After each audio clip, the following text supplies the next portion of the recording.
जश्न आज़ादी ॾियारो मल्हायो वञे पियो और ज़िले मली जी आवाम जे लाइ कहिड़ो पैगाम ॾींदा? वॾी महिरबानी साईं। सभ खां पहिरियों मां शुक्रगुज़ार आहियां मेराण टीवी जो ऐं दोस्तनि जो तव्हां मूंखे ॻाल्हाइण जो मौक़ो ॾिनो। उन खां पोइ शुक्रगुज़ार आहियां साईं जन जो ऐं साईं गवर ख़ान लगारी साहिब जन जो, जिन पंहिंजे क़ीमती वक़्तु मां साईं जन वक़्तु कढी हिते आया।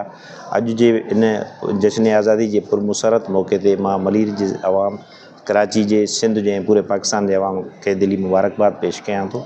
जीअं तव्हांखे ख़बर आहे, असांजो 78वां योम आज़ादी ऐं जश्न आज़ादी असां मल्हाए रहिया आहियूं।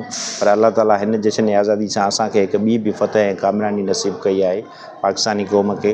त असां हिंदुस्तान जीअं हुन असां ते हमिलो कयो ऐं उनजो हमले जो न सिर्फ़ु जवाबु ॾिनोसीं, पर उनखे अहिड़ी शिकस्त नसीबु थी जो हिंदुस्तान इंशा अल्लाह हर वक़्तु इहा ॻाल्हि यादि रखंदो त पाकिस्तान ॾे कॾहिं बि मेरी अखि खणी न ॾिसंदासीं। जीअं ॾिठीसीं त उनजा जान निसार जान जी क़ुर्बानी ॾियण खां बि न ताक़ीब आहिनि, हर क़िस्म जे लाइ तयारु आहिनि।